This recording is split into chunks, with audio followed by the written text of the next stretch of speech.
Hey guys, this is Vadim with Max Tech, and this right here is the best Samsung phone that I have ever used, and I think that we're finally ready to give it our final review. So in this video, I'm gonna be going through why I think this is literally the best Android phone that we've seen in years, even despite some of my personal gripes with it. But before I get into that, I do want to mention that I'm really starting to like this phone because of the massive variety of issues that Samsung has addressed and fixed with the S21 Ultra compared to the old S20 Ultra, which I really disliked. I mean, I called it a fail, and this one is definitely not a fail. But beyond that, there is one major downside that is really getting to me, but I think that it was necessary and I think it was worth it. Samsung decided to go all out and they made this phone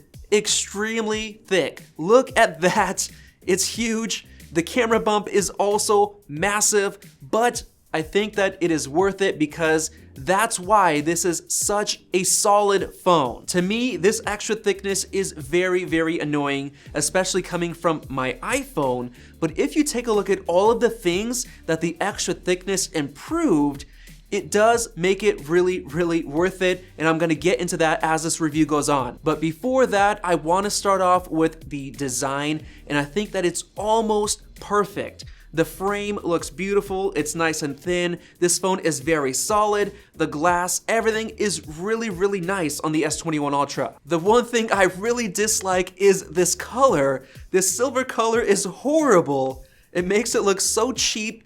I really don't like it, and I wish we got the black one instead because that one looks very clean. And as far as this camera bump, come on, this does not look good. It looks like some kind of weird cyborg spider. It's just massive, it's kind of a mess. And if you compare it to the camera bump on the Note 20 Ultra, that one looks premium. That one looks really nice. I don't know why Samsung did this, but I'm gonna try and ignore that because the rest of this phone is excellent. First of all, I wanna talk about this fingerprint sensor.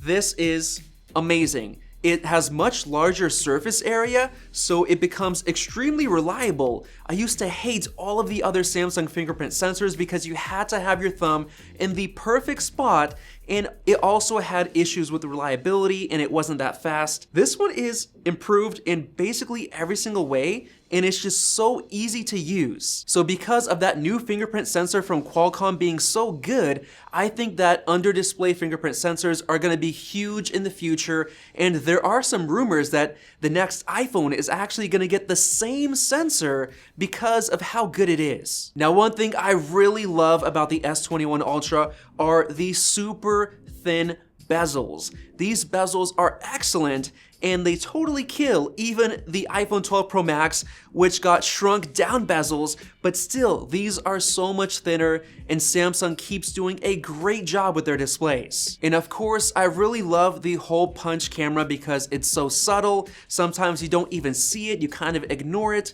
and it just looks really nice. And I'm kind of blown away by the fact that Samsung was able to fit speaker grills in between the display and the top of the phone. I don't know how they did it, but I am gonna get into the speaker quality in just a second. The display itself is absolutely phenomenal. The quality is great, the brightness is great, everything is good. As you'd expect from Samsung, they make some of the best displays out there, so I'm very happy with it. But by far, the biggest deal is what Samsung did with the 120 Hz refresh rate, which is super smooth, but now they fixed one of the major issues. It now automatically adjusts from 10 Hz up to 120 on the fly. So you're watching a video that's filmed at 24 FPS, the display is at 24 Hz, it's saving battery life, and then when you're navigating through the phone, it's back up to 120 Hz and it feels super smooth. But Samsung did not stop there. They decided to finally give us full 1440p display resolution while giving us the 120 Hz. That is a massive deal, and this just makes the phone and the display kind of perfect. The reason they didn't do this before was because of battery life concerns. But with the automatic refresh rate, that really helps, as well as the 5,000 milliamp hour battery. That's why this phone is this thick. But that extra battery size really helps, as well as the new Snapdragon 888 processor,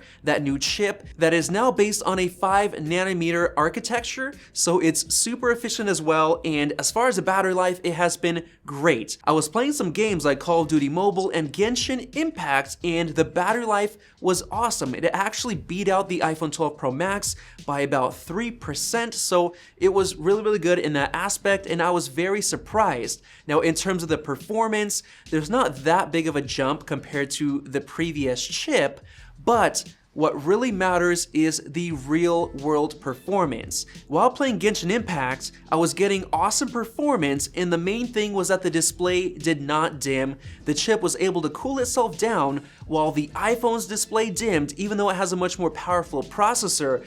That is what really matters when it comes to performance, so I am very happy with the performance and the display and everything. As far as the speakers, they are top notch, as good as they've ever been, beating out the iPhone, and they just sound really good with really nice volume as well. But now I really want to dig deep into every single camera that's on the S21 Ultra, starting with the selfie cam, which uses a 40 megapixel sensor, so you get really nice and sharp detail. I'm also very impressed with the regular wide camera because you're getting excellent quality, and even when using the pixel binning mode, the photos turn out really great, because now I think Samsung tuned the software and we no longer have the issues that we used to have with the S20 Ultra. And the same thing for the ultra wide camera. It's always done a great job. It turns out very nice and sharp. There are no issues with that either. But I've got to say that the telephoto cameras are the star of the show, because yes, we now have two of them, and I think that was a genius move by Samsung. First off, we have the crazy 10x optical zoom camera. Yes, that's 10x optical, not hybrid, which is what they showed off last year, which was actually 4x optical, and the rest was done digital, so that was kind of cheating, but this is actual real 10x optical. Because of that, you're getting absolutely insane long range zoom shots. Like, I mean, you can use this as a telescope if you're trying to see something super far away, or you're trying to read something. Just pull out your phone, zoom in all the way, and you can actually see way better than what your eyes can see. Now, the only downside to that 10x zoom lens is that the f-stop, or the aperture, is pretty bad. It's f4.9, which means it doesn't really take in that much light, so you're probably going to want to use it in the sunlight. But when it gets darker, the photos start to take on a lot of noise, and that is not good. Thankfully, there's the other telephoto zoom camera, which uses a 3x optical zoom range, which is really nice because it's kind of like a mid-range, and the best part is that the aperture is much faster at f2.4, so you can use it in kind of lower light situations as well. So I've got to say that finally, with this 4 rear camera setup, I feel like there are no longer any compromises, and Samsung totally nailed it with this phone. And part of the reason is the new laser autofocus sensor, which is a huge deal because it finally fixes those autofocus hunting issues that we had with the S20 Ultra. And because of that, the 8K 24 FPS video recording mode is finally usable now that the autofocus works much better, and the stabilization is good as well. And in every other mode, the recording is great. With 4K 60, everything's smooth, the stabilization works on all the lenses, all the settings, there are no compromises with video. Now moving on to the specs a little bit, I like that you have the option of either 12 or 16 gigs of RAM,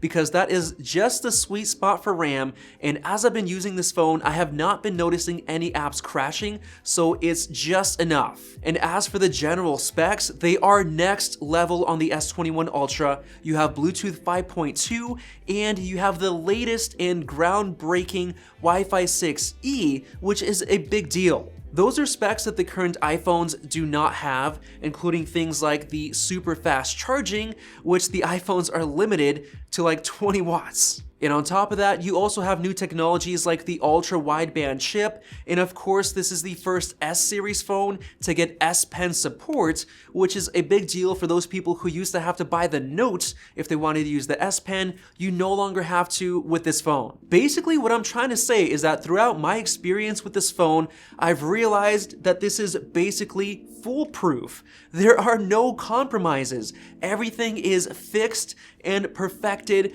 A lot of those issues that people had, you don't have to worry about anymore. Samsung literally jam-packed everything into this phone. They did have to make it thicker, but to be honest, because of everything else, I've got to say that it was worth it. And what really surprises me is that they actually lowered the price by $200 compared to the S20 Ultra, and on top of that, it was actually on sale, $200 less on Amazon. So if you guys are interested in this phone, definitely check the Amazon price just in case this is still on sale. So with all of that said, I've got to say that I am extremely happy with the S21 Ultra as I've been using it over the last couple of weeks. There is nothing missing, there are no compromises, and because of that, I've got to say that this is the best flagship smartphone that Samsung has ever made, and I might even say that this is the best Android phone ever made. So I'm extremely happy with this, and I think that if you are going to buy this phone, you are not going to regret it because it's future-proof with updated specs, and it's got basically everything that you want. So hopefully you guys enjoyed this review, and if you did, go ahead and tap the like button and click the circle button to subscribe. Definitely check out one of those two videos right over there. Thanks for watching, and we'll see you in the next video.